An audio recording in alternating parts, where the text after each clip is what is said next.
La bataille du Mont Cassin.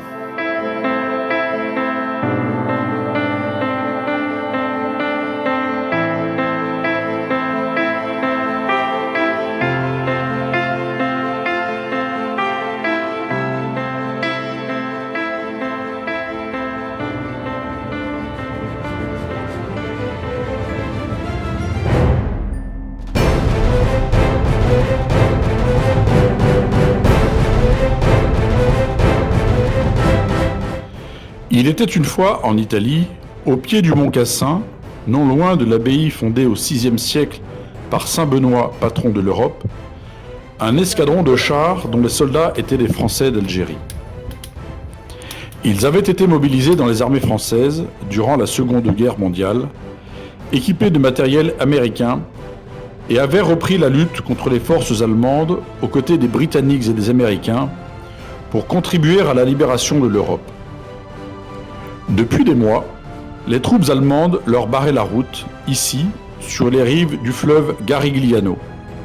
C'est pour cela qu'ils se trouvaient à passer Noël en ce lieu si éloigné de la France qu'ils voulaient libérer.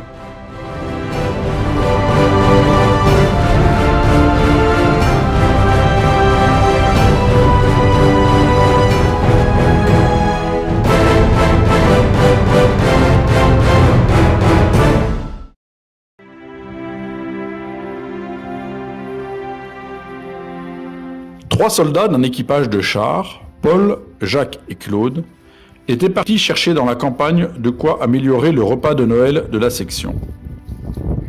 Un soldat polonais d'un autre régiment leur avait parlé, une fois, d'une ferme abandonnée où il restait de la volaille à chaparder. Il ne se l'était pas fait dire deux fois et s'était mis en route.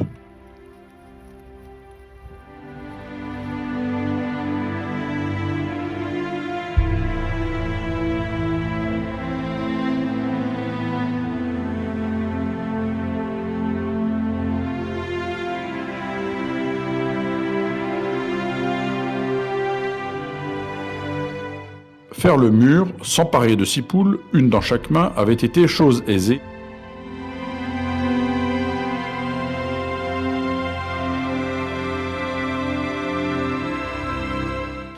Et les voilà qui rentraient maintenant au bivouac, armés de la volaille caquetante qui finirait bientôt à la broche, puis dans leurs estomacs, après que le padré ait dit la messe de minuit.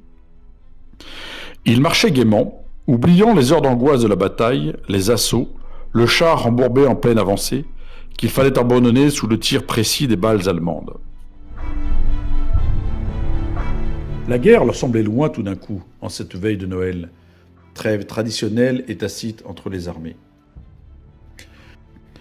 Ils humaient à plein poumon le calme de l'atmosphère déchargée de la fureur des combats. Au détour d'un chemin, les trois compagnons entendirent un glapissement plaintif. S'arrêtant net, ils tendirent l'oreille. C'était un chien qui geignait quelque part dans un buisson. Interloqués, ils quittèrent le chemin et se rapprochèrent du lieu supposé d'où provenait le gémissement. Là, ils trouvèrent en effet un petit chien bâtard qui léchait le front d'un petit enfant évanoui au teint cireux. Les trois soldats le crurent mort d'abord, mais le soulèvement régulier de sa poitrine les détrompa. Paul souleva légèrement la tête de l'enfant dans le creux de son bras et lui parla doucement pour l'éveiller. Paul demanda au garçon comment il s'appelait et où étaient ses parents et ce qu'il faisait ici. Come ti chiami? Mi chiamo Angelo. Dove sono i tuoi genitori? La mia famiglia è andata al nord. Furono i tedeschi a prenderli.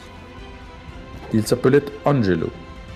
Toute sa famille avait été évacuée au nord par les Allemands pour échapper au bombardement.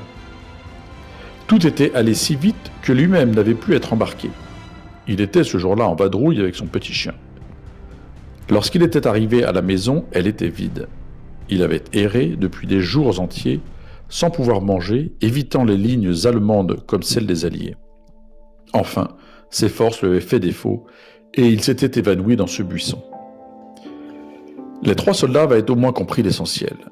Ils se concertèrent un instant. Certes, l'enfant était italien, d'une nation encore ennemie quelques mois auparavant, mais enfin, c'était Noël. Ils pensèrent à leurs enfants laissés à Alger, Beaune ou Constantine, et qui attendaient sans aucune nouvelle de leur père. Leur cœur se serra et Paul prit Angelo dans ses bras. Ils continuèrent leur marche, suivis par le petit chien fidèle.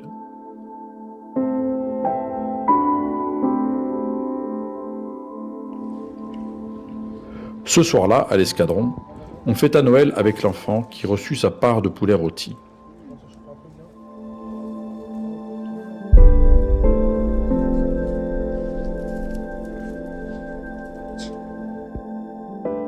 Lorsque vint le temps de la messe de minuit, le padré arriva pour préparer l'autel et distribuer les rôles.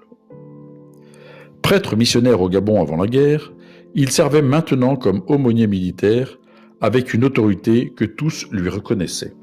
« Polo, tu seras mon servant de messe. »« Jaco, toi qui as une belle voix, tu m'aideras à entonner. »« Et, mais qui est-il celui-là » Il venait de porter son regard pour la première fois sur Angelo, qui, assis sur le capot d'un char, se léchait les doigts luisants de graisse de poulet, de l'air le plus insouciant du monde. À tel point que l'on pouvait douter que ce fût le même enfant que Paul, Jacques et Claude venaient de trouver si près de mourir dans un buisson. Les 3 soldats expliquèrent à l'aumônier militaire d'où venait ce garçon.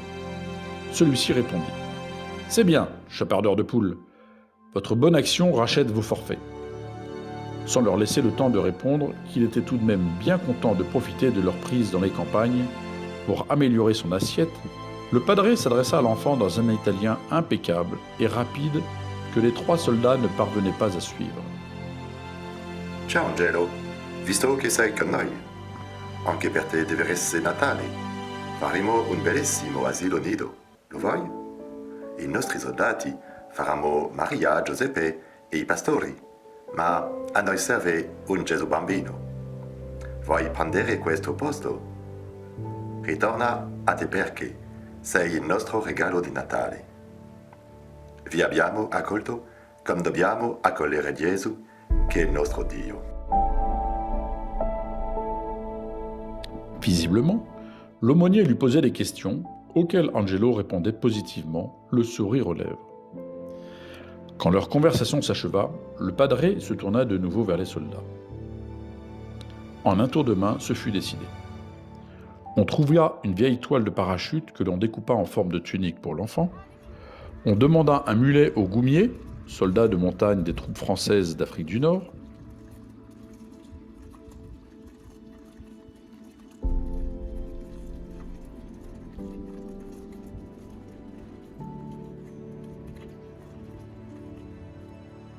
On étala de la paille sur le bas-côté près de l'autel portatif. Un sapeur fit Saint-Joseph, et recouvert d'une capote de pluie, le Benjamin de l'escadron fit la Sainte Vierge. Pour cette messe de Noël, les soldats eurent une magnifique crèche vivante, avec un petit Italien dans le rôle de l'enfant Jésus. Les rudes soldats en étaient attendris. La messe commença, éclairée aux flambeaux.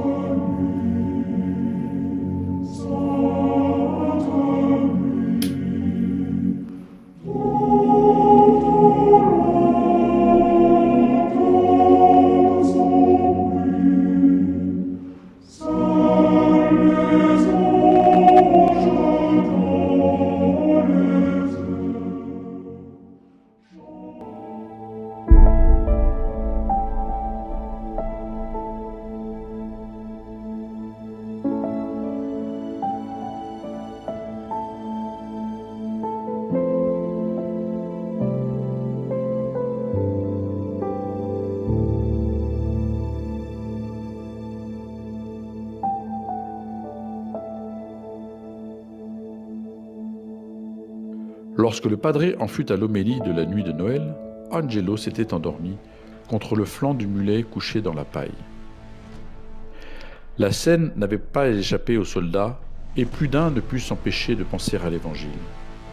Chaque fois que vous l'avez fait à l'un de ces plus petits de mes frères, c'est à moi que vous l'avez fait.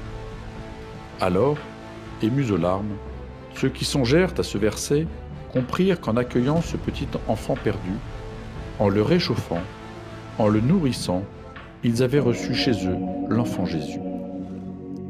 Pour les soldats de l'escadron, ce Noël de guerre fut le plus beau de tous.